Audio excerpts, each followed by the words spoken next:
Today, you're connected more than ever. Your friends, your family, your life. Having a partner that understands banking is what you do on your time, anywhere you like. It's about being connected. Renaissance Bank, understanding you.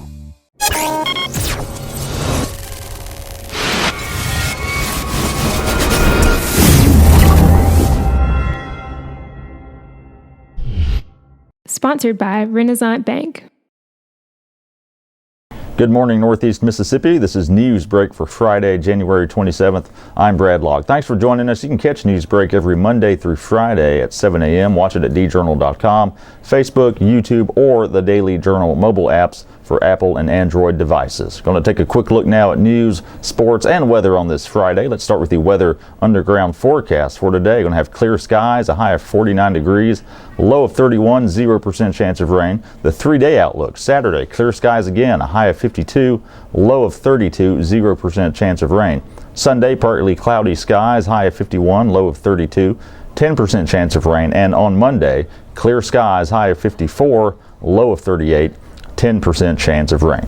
Let's take a look at some of the top stories now from the Daily Journal and djournal.com on this Friday. A new program at Milam Elementary School is helping female students become better leaders.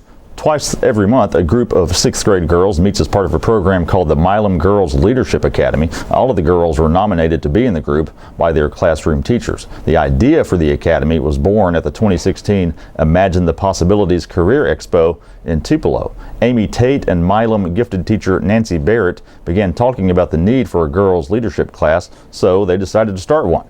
With the help of a grant from the Association for Excellence in Education, the program began with 32 6th grade girls as charter members.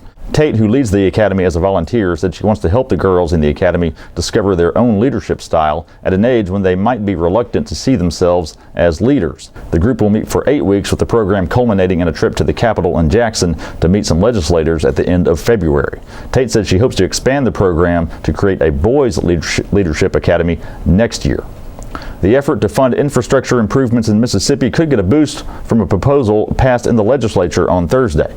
The House Ways and Means Committee passed legislation to not only tax items purchased over the internet, but to use the revenue to fund repairs and improvements to roads and bridges.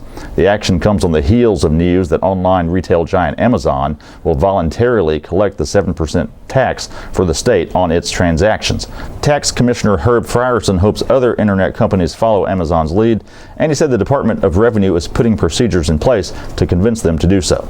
And with this new revenue stream comes the fight over how to spend the money. Representative Jason White successfully amended legislation Thursday, authorizing the state to collect the internet tax and divert the revenue to road and bridge repairs, 70% at the state level and 30% divided equally between cities and counties. Various groups led by the Mississippi Economic Council have advocated for a major program to enhance the state's spending on infrastructure, but there has been no consensus to increase the tax on gasoline to pay for the $375 million per year program proposed by MEC. The legislation passed Thursday in the Ways and Means now moves to the full House for consideration.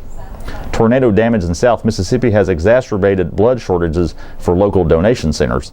United Blood Services senior donor recruiter Rhonda Weaver of Tupelo said both O positive and O negative blood types are critically needed. The center also needs as many donors of all blood types as possible. The shortage is not limited to Mississippi. Both the American Red Cross and United Blood Services have declared critical shortages. Saturday's tornado in South Mississippi passed close to the Hattiesburg United Blood Services Center, but did not damage it. However, drives scheduled with Hattiesburg companies and schools have been canceled.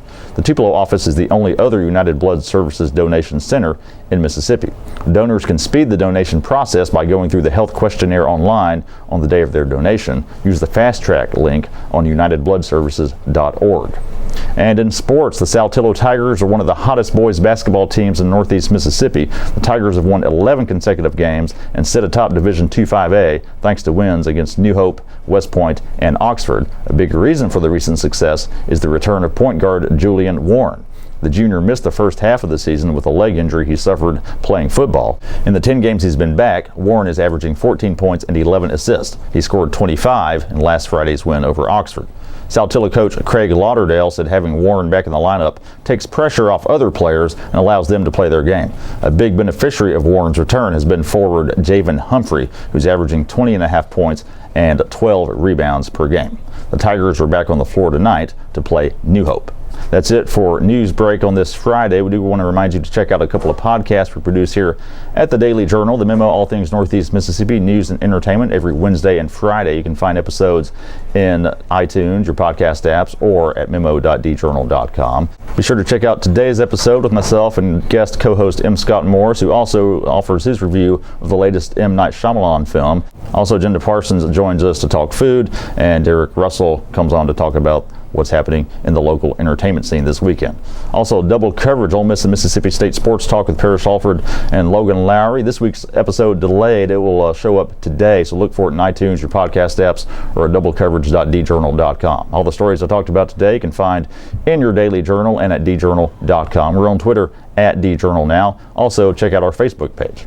That's it for Newsbreak on this Friday. Y'all have a great weekend. We'll see you next time.